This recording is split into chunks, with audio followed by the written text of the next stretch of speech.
crianças do primeiro ano, tudo bem com vocês? Sejam bem-vindos à nossa aula do ensino religioso. Hoje nós continuaremos falando sobre as linguagens sagradas. Então agora vamos organizar o nosso material aí para a nossa aula de hoje.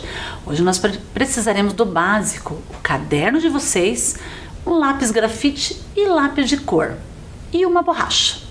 Eu vou dar um tempo para essa organização aí. Eu logo volto.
E aí, crianças, tudo certo com o material?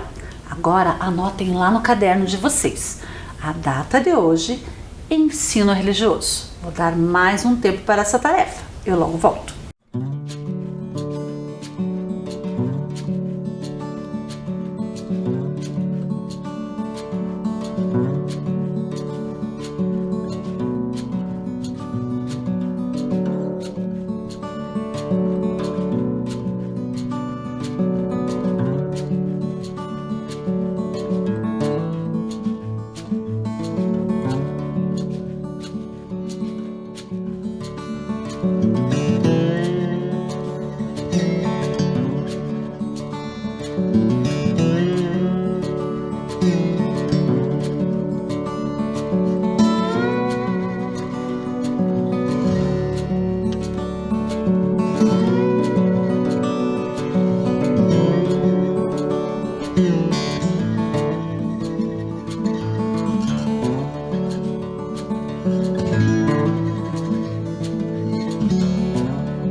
E aí, crianças, tudo certo com o material e com o caderno? Então vamos para a nossa aula de hoje. Nós iniciaremos fazendo uma breve retomada de algumas ações que nós realizamos na aula passada. Na aula passada, nós trabalhamos com a cultura das religiões de matriz ocidental, vocês lembram? Que também estão presentes na nossa cidade de Curitiba. E nós conhecemos algumas organizações religiosas e os seus lugares sagrados. Nós conhecemos também a paróquia de Santo Agostinho, no bairro do Aú, em Curitiba, que tem uma bela história de participação comunitária desde a sua primeira missa. Nós vimos a Igreja Evangélica Assembleia de Deus no Tatuquara, onde os seus adeptos creem em Jesus Cristo e toda a sua trajetória.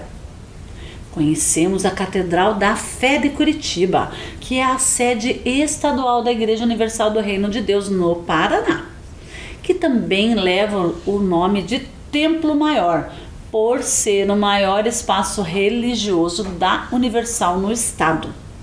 Conhecemos também a Igreja Batista Presente de Deus. Seus adeptos creem na conservação pessoal de cada crente a Jesus Cristo. Conhecemos a Igreja Adventista do Sétimo Dia.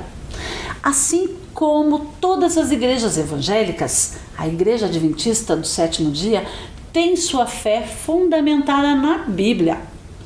Conhecemos também a Igreja dos Mormons, que nos ensina que cada espírito humano é um filho espiritual literal de Deus. Conhecemos a Mesquita Imam Ali bin Talib, templo religioso da comunidade muçulmana de Curitiba.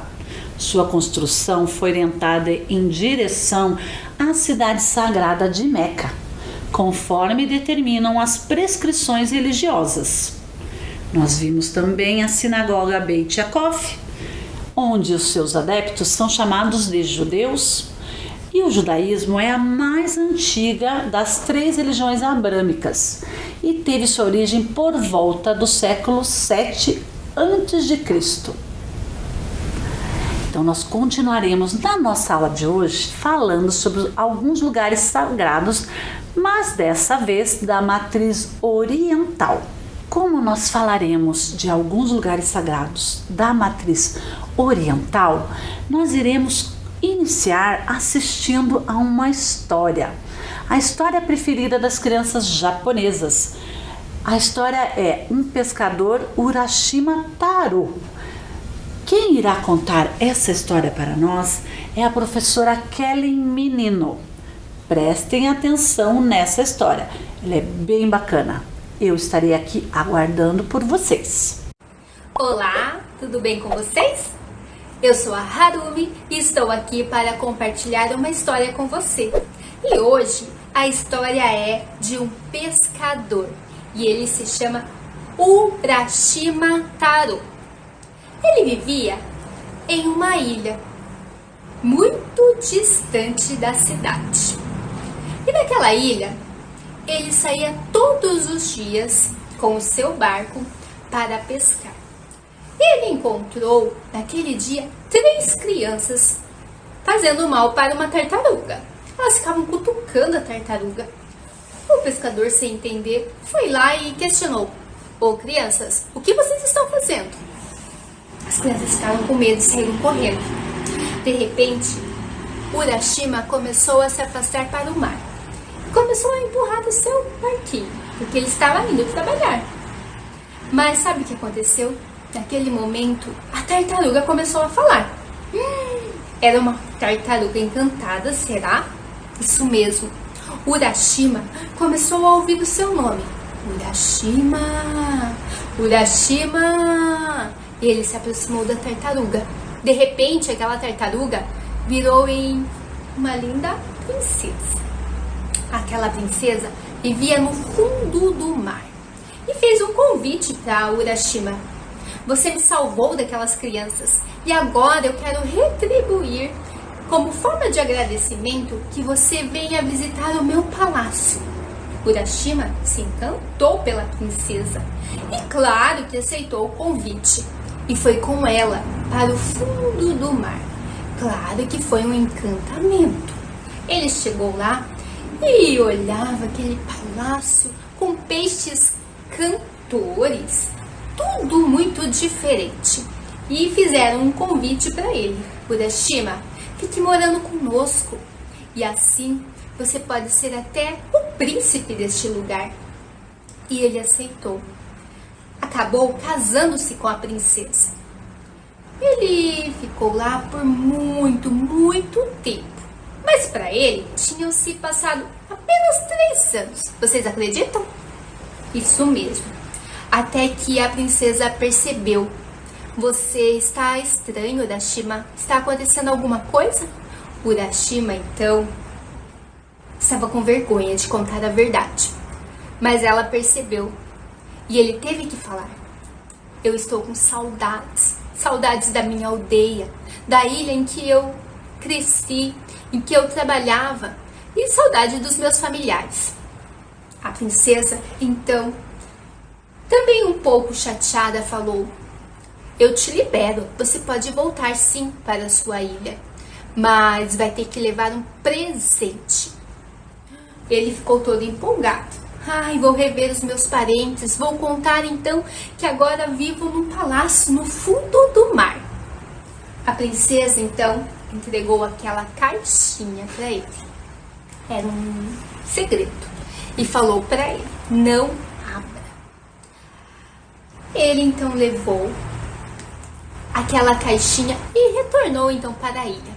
Só que chegou lá, não encontrou nada daquilo que tinha deixado.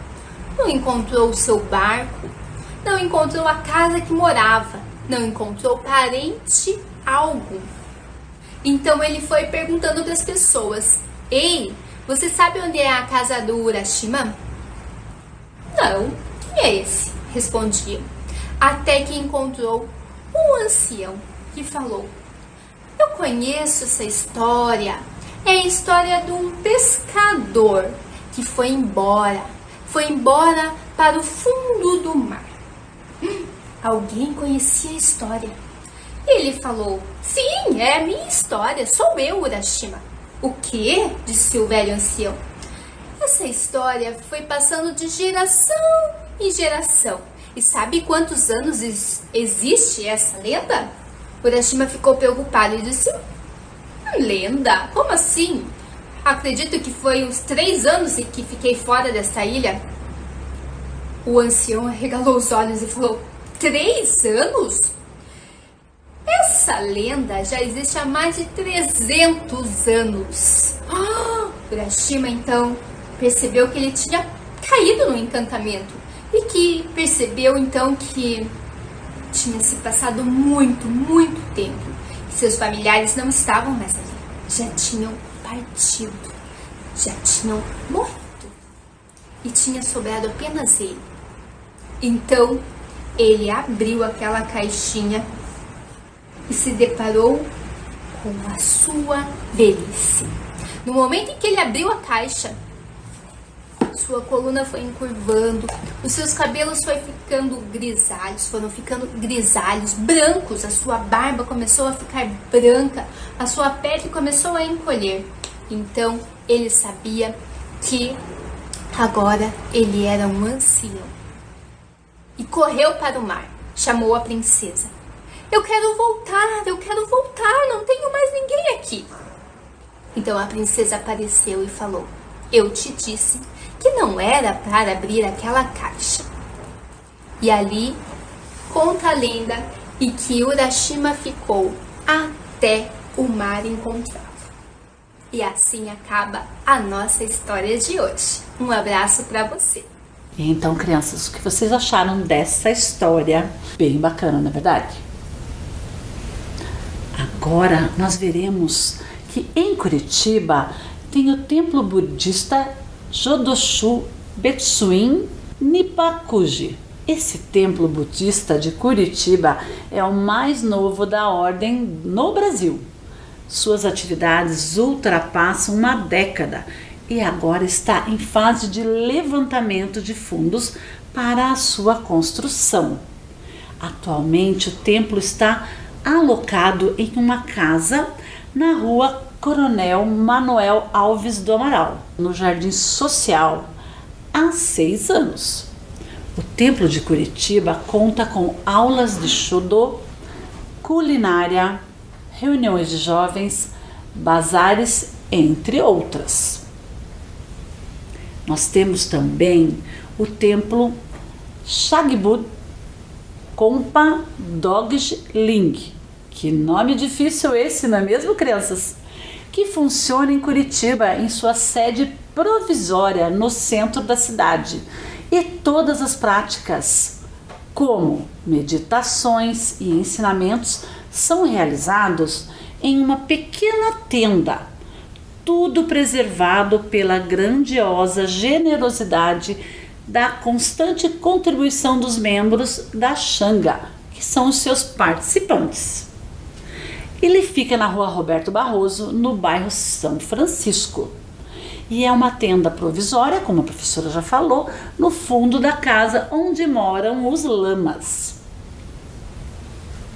O templo Nyorenji do budismo primordial teve origem através das sementes plantadas pelo próprio fundador do budismo no Brasil, Ibaragui Nisui, que passou alguns anos de sua vida na cidade, sendo recebido pelo pai da migração japonesa e também fiel Sr. Rui Mizuno, considerado a divindade única que rege o cosmos e que na história da humanidade o Buda primordial revelou sua existência através do corpo físico do Buda histórico, que é o Siddhartha Gautama. Nós falaremos agora sobre a matriz africana.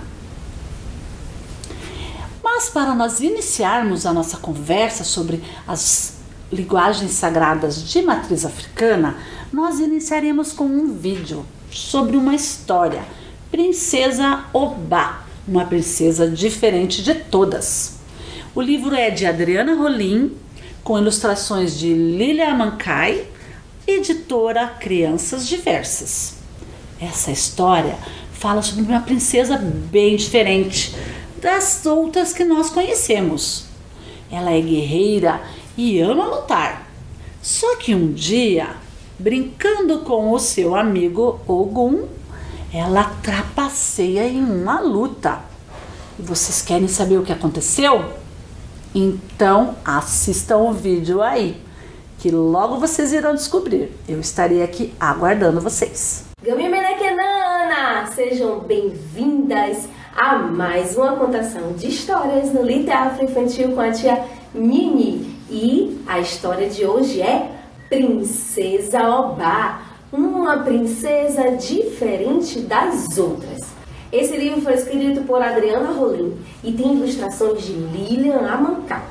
Era uma vez um rio situado lá na Nigéria, em um lugar de esquinas florestais, com longas árvores e noites bem grandes. Quando eu falo em rio, você imagina o quê? Uma água calma ou uma água agitada? Eu me chamo Obá, em homenagem a um rio de água agitadíssima, muito agitada. E sabe por quê?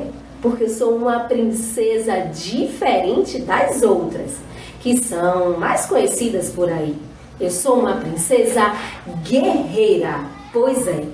Quase não me importo com essa coisa de ficar me arrumando e estar bonita. Gosto da minha beleza natural. Mas o que eu gosto mesmo, muito, muito, é de vencer os combates que nós inventamos. Vou lhes contar um segredo. Muita gente diz por aí que eu pareço um menino, ora vejam. Mas afinal, o que é ser menino ou menina? Prazer, me chamo Obá. Sou uma menininha arretada, avexada e agitada. Não consigo ficar quieta de perninhas de chinês por muito tempo. Gosto mesmo de brincar, de lutar e de desbravar o mundo. Mas se engana quem pensa que eu não gosto de passar batom. Gosto sim, e prefiro os de cores fortes. Fortes como eu. E por falar em força, quem aí tem um muque enorme? Mostra pra mim, maior do que o meu, quero só ver. Sabiam que eu sou mais forte do que muitos meninos mais velhos do que eu? Pois é, eu tenho a impressão de que quando eu me concentro em ganhar a luta, eu cresço uns 3 metros de altura e fico bem alta. É porque os meninos ficam tremendo as pernas assim, de medo. Ogum é um amiguinho meu. Ele fez ao contrário. Sabe o que ele fez um dia para me vencer? Trapaceou as regras. Assim é mole, né não? Ele colocou quiabo nas colinas. Vocês conhecem quiabo? É aquele legume que solta uma gosma assim grudenta e que escorrega.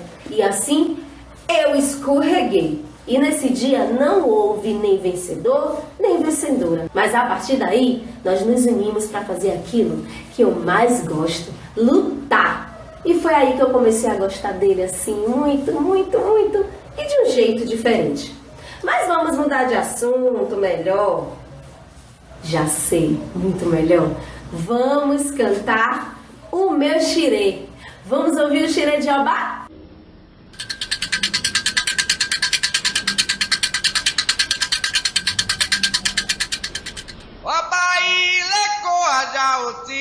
Sabaele coajaosi, oro amassa papá, sabaele coajaosi, sabaele coajaosi, sabaele coajaosi, oro amassa papá, sabaele coajaosi. A letra do olho, que significa música, cantiga, que é feita para Obá, é assim: Obá elecô ajacosi, Obá elecô ajacosi, oro obá samobá, sabá elecô ajaosi. Está escrito em Yorubá, porque Obá é um orixá que vem lá da Nigéria e é cultuado aqui no Brasil, no candomblé, e é uma orixá feminina, e essa história é uma homenagem a essa orixá, Obá. E sabe o que é que essa música que a gente acabou de ouvir quer dizer? Quer dizer o seguinte: Obá da sociedade Elecu, guardiã da esquerda, anciã guardiã da sociedade Elecu. Pois é, crianças, essa foi a história de Obá, Princesa Obá, uma princesa diferente das outras. Pesquisem, procurem saber sobre esse orixá, que vocês vão gostar muito, tá bom? Gostaram? Espero que sim. Dê um joinha pra gente, compartilhe muito, se inscreva no canal. Beijo e até a próxima! Então, crianças, o que vocês acharam da história da Princesa Obá?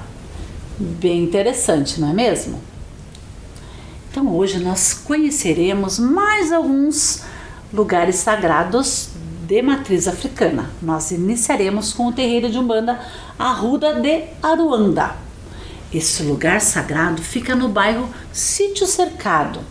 O local para a realização das cerimônias da Umbanda tem vários nomes. Pode ser chamado de casa, terreiro ou barracão.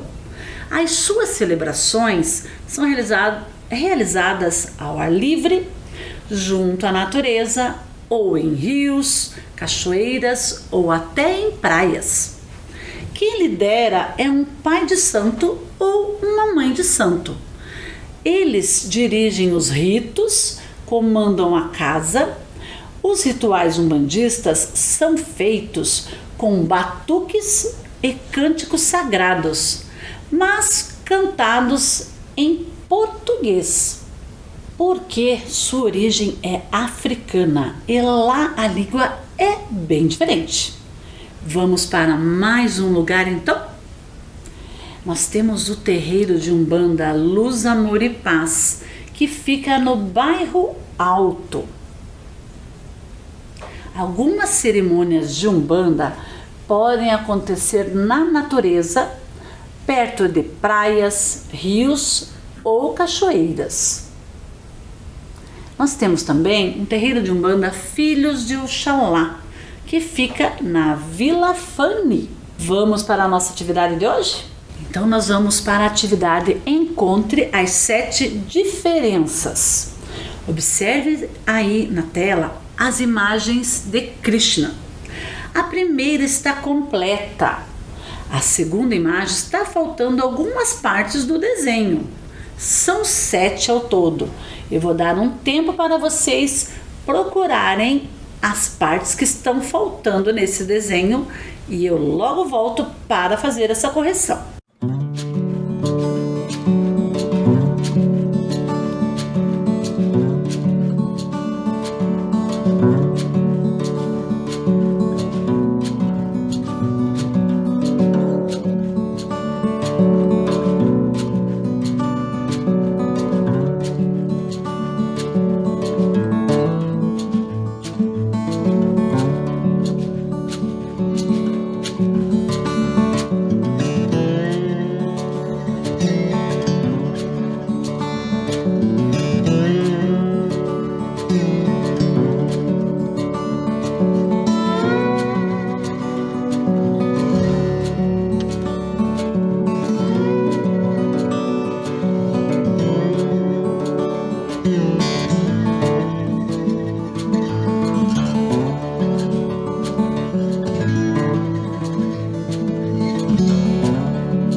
Então, crianças, conseguiram achar as 7 diferenças?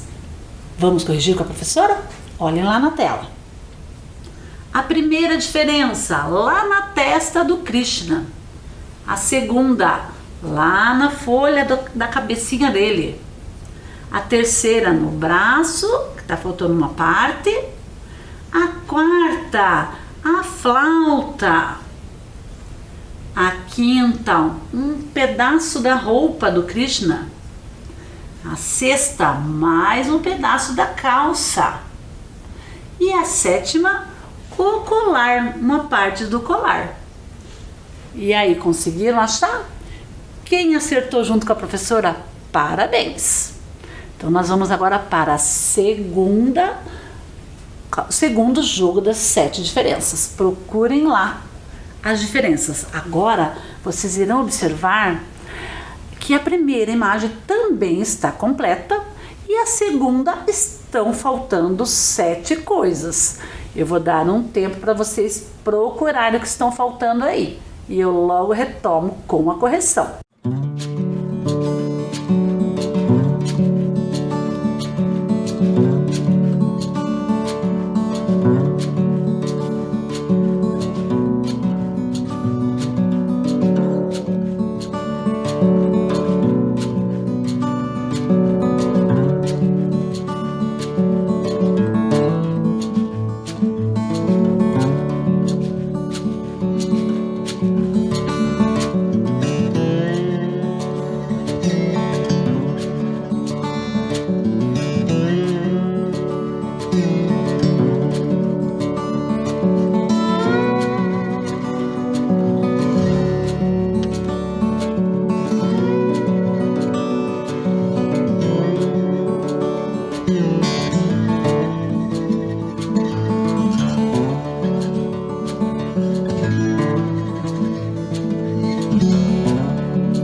E aí, crianças, conseguiram achar as 7 diferenças?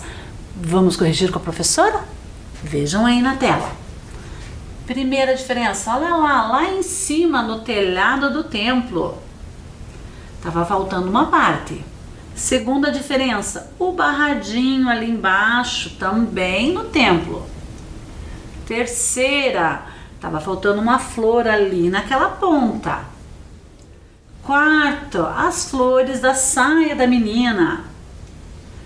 Quinto, o facão da cintura do menino. Sexto, uma parte da roupa do menino. E sétimo, um arbusto lá atrás. Bem bacana essa atividade, não é mesmo? Conseguiram achar as 7 diferenças? Se não, não tem problema. Agora vamos para a nossa última atividade. Agora observe a imagem dos personagens da história do Davi e seus amigos. Vocês lembram que nós já trabalhamos bastante com essa história em nossas outras aulas? Então nós temos aí a Yoko e o Joãozinho. Cada um deles frequentava um lugar sagrado. Qual dos lugares sagrados a cada um pertencia? A primeira imagem é um terreiro de Umbanda Pai Maneco. E a segunda imagem é o Centro de Estudos Budistas Bodhisattva. E a última é a Sinagoga Beit Yaakov. O Joãozinho, ele praticava a religião de matriz africana. E a Yoko praticava a religião de matriz oriental, que foram as duas matrizes que nós trabalhamos na aula de hoje. Então eu vou dar um tempo para vocês identificarem qual das imagens ao lado era pertencente à religiosidade de cada um deles. E eu logo volto com a correção.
E aí, crianças, conseguiram descobrir a qual organização religiosa cada um deles pertence? Vamos corrigir lá com a professora? Vejam aí na tela. Iniciando com a Yoko. Isso mesmo, ela pertencia ao Centro Budista Bodhisattva, que é de organização religiosa da matriz oriental. E o Joãozinho ao Terreiro Pai Maneco, que é uma organização religiosa de matriz africana. Muito bem! E com essa atividade de hoje, nós encerramos a nossa aula. Vamos relembrar então o que nós estudamos na aula de hoje? Nós estudamos na aula de hoje quais são alguns lugares sagrados das matrizes religiosas oriental e africana. E a nossa aula chegou ao fim. Mas, crianças, não se preocupem. Semana que vem tem mais. Até a nossa próxima aula.